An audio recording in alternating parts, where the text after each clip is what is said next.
One man, one mission, to rid the world of chronic anxiety once and for all. The Anxiety Guy, Dennis Simsek, shares his personal transformation from living a life filled with overwhelming worry to becoming a full-fledged positivity machine, a leading authority in generalized anxiety. Dennis gets to the truth of your mental health challenges and sets you on a path to transforming each and every area of your life. Here he is, the one and only, the Anxiety Guy. Hi everyone, welcome to the Anxiety Guy podcast. My name is Dennis Simsek. This is episode number 23. Make sure to subscribe through iTunes to this podcast. As well, join us on Facebook for a growing community of people that are dealing with health anxiety and just daily stressors in their lives that are looking for answers from a CBT life coach like myself. And with that said, let's get on to episode number 23, which is dealing with the mental health myths that we constantly hear about, and we kind of link up those myths in our lives, and they really are a big influence as far as what we're struggling with in our daily lives. So I want to depict those mental health myths today and really set you guys on the right path. You know, remember that everything that this podcast is about is basically my opinion. Someone who's gone through health anxiety for 6 years, someone who's dealt with GAD, panic disorder, the highest forms of agoraphobia. You know, that was me. And through those times, I've gained a lot of knowledge, a lot of experience. I've studied a ton. And this is coming from myself. So, like anything else, make sure to just understand what I'm saying and to build your own opinions. You might agree with some, you might not agree with some, and all of it is just totally fine. But what has our beautiful world come to? Society is really becoming more and more depressed and stressed. And options for treatment are getting more and more expensive, with little or no promise for improvement in our mental health. And I truly believe that the first line of treatment for mental health and going to doctors is truly not the way to go. And you'll understand why if you listen to my past podcast episodes. There are also a number of myths that we really need to clear up so that we don't run around thinking things that aren't necessarily true when it comes to our mental health, and let's get on to it right away with myth number 1. In my opinion, people who battle mental health issues are not unintelligent. So the myth is people who battle mental health issues are unintelligent. And boy, was it difficult for me to keep my focus on something and remember something during my days with anxiety disorders. I fought the idea that I was stupid and unintelligent day after day. And I'm really glad that I did, because it was never ever true. On the surface, it looks really as if we who battle mental health issues are quite, cognitively challenged. But in my experience, many are incredibly creative and brilliant people. And the truth is that our imagination that is driven by fear is really second to none. So myth number 1 is people who battle mental health issues are unintelligent, which is completely untrue. Stop believing that about yourself starting today. Myth number 2, avoiding a social interaction means you're antisocial. Many people that live with social anxiety have very deep feelings for other people. But because of the reluctancy they have to get involved in some kind of social interaction, we're quickly labeled as being antisocial. And the truth is that nothing could be farther than the truth during my own years with social anxiety disorder, because in those days I battled depression and shyness every single day. And my social anxiety had glimpses of hope where I would step out of my comfort zone and take a chance to try and connect with another person. Even though the fear of rejection and anxiety symptoms, like they pulsated through my entire body. So this was usually followed by some sort of disappointment on my part to keep any kind of conversation flowing. But deep down, I knew I wanted more. I wanted more. I wanted more close relationships. I wanted a circle of friends that I could talk to and know that. And I finally figured out that many other people felt the same way that I did.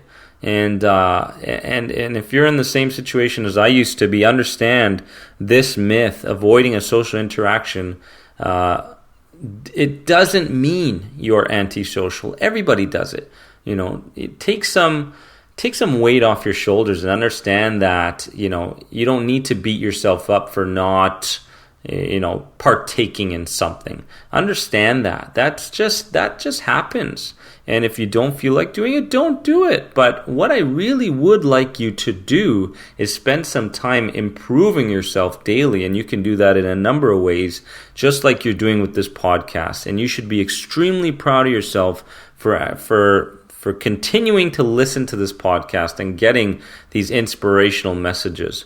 Myth number 3, you will never get better if mental health is a problem for you. I'm having a big problem with the word illness lately, a mental health illness, because the problem is when I talk to people and my closest people, friends in the past, and I would tell them about my mental health illness, it almost felt like I have something not temporary, but it's something that'll last forever. And the outlook and the label that we put on ourselves is so huge. Because if I think about my mental health problem, my anxiety problem, as some kind of just some kind of fear, if I look at it as fear, and I start to link some of the things that I fear, I start to understand that, guess what? These fears can be overcome, as I've done in many other aspects of my life. So if somebody ever tells you, hey, your mental health illness or your problem is with you forever, understand that that is not true, because you won't believe the amount of emails I get from people telling me this one, mainly due to their immediate friends or family members who are just really plain and confused and frustrated and just don't really know how to go about their loved one's anxiety disorder. But once the root of the problem is tackled, a new set of beliefs are conditioned in the proper way, and patience is built up through the momentum that you're gaining. And at that point, recovery is actually right around the corner. Setbacks will occur, but recovery is right around the corner. So understand that your problem is temporary. Myth number 4, if you're dealing with mental health, you are unstable and should be locked up. Yes, the common myth that we all hear, and it becomes ingrained in our minds, and we start to believe that we are different than everybody else. And I can't stand this one. And yes, the stereotypical portrayals of those violent and crazy mentally ill people, we remember those. But the majority of people battling their mental health issues are actually incredibly nonviolent. Through a series of natural proven plans, such as the End the Anxiety program, someone who has the determination and patience to overcome their issues concerning mental health can in fact get on the road to recovery quickly and again live tremendously fulfilling lives. And you can take myself as an example of this kind of a turnaround.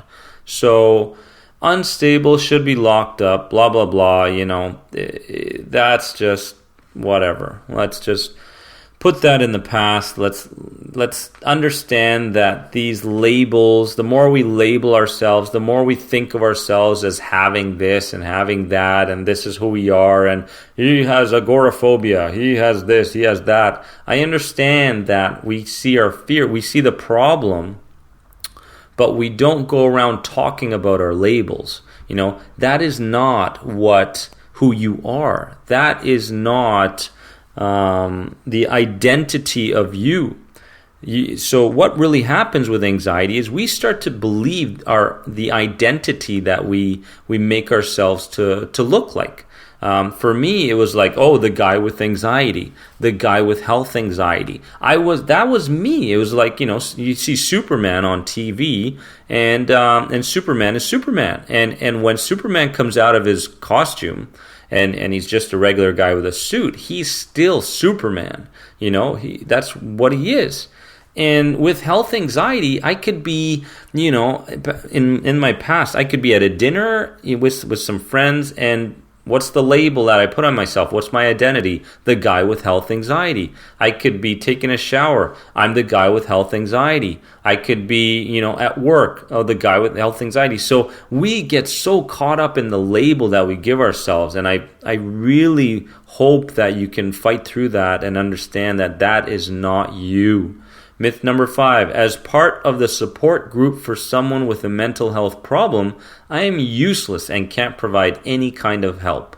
That's totally untrue. You are a valuable asset to people that are struggling with anxiety, if you're a friend, if you're a family member, because the best thing you can do, the best thing I did was, to my fiance, I gave her a book, a huge book on health anxiety, and that book made her more educated as far as what I was going through and what the best road for her to take would be in order to help me.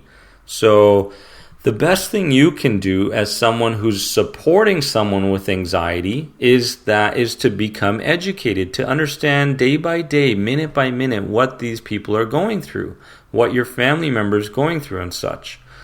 So understand that you are powerful. You are not useless. It may seem like tough days are ahead, but dealing with anxiety is not easy. And those one-liners such as "you'll get over it" or "learn to suck it up" are not great things to say to someone with anxiety. The best thing to do is educate yourself. Myth number 6, the final one, is the fight or flight response is built into us and just cannot be switched off at any time. This really is the body's natural reaction to a threatening or stressful event. Okay, so understand what I said there. It's the body's natural reaction to a threatening or stressful event. And just as many other fears can be turned off, you can also turn off your fight or flight response when your internal car alarm goes off when unnecessary. You can actually turn that car alarm off when it's unneeded. Of course, if a truck's coming right at us, we're going to have to react really quickly. If you're playing a sport, and you're a hockey goalie, you're going to have to react quickly. Those are different situations, but studies have shown that the sudden release of stress hormones are the main cause of the bodily sensations that people with panic disorder experience almost daily. And what starts to happen is your pupils dilate, which actually results in better sight. Your muscles become stronger to fight back, to run faster if needed. And these are really important things for our survival. Back in the day, these were essential in our ancestor days because they had to get their food and they had to fight off all sorts of different life-threatening problems on a daily basis. So that was essential. But in today's world, we need to learn how to switch off our fight or flight response when we don't need it. I later realized as well that desensitization from our fears that actually cause the panic attacks is possible. And it really does take someone who's willing to understand that setbacks are a part of this process, someone who understands that they're going to have to put in some work as far as reconditioning their subconscious thoughts from back in the day. Our parents filled our minds with certain beliefs, our friends, our teachers and such, and all those beliefs are coming out in your adulthood. A lot of the things that you say and believe aren't really the things that you deep down are coming from you. So understand that the flight or fight response is built into us, but you can learn to switch it off at times you don't need it to be working. I hope that podcast episode number 23 has been a big help for you guys to just go over some of the beliefs. Do you believe some of these things that are causing your anxiety to grow, to fuel your anxiety further, and go over the 6 myths a few times. Download this episode at anxietyexit.com and listen to it a few times to really understand, myth number 3 is really affecting me. I need to really start to reprogram a new belief so I can really step aside from this thing that's causing me more anxiety. As well, guys, I'll see you guys on Facebook. Let me know what you think about episode number 3. Episode number 23. Episode number 24 coming to you next Monday. Every Monday we'll be posting these. I look forward to a brand new episode next week, guys. Take care. I'll see you soon. Have a wonderful day.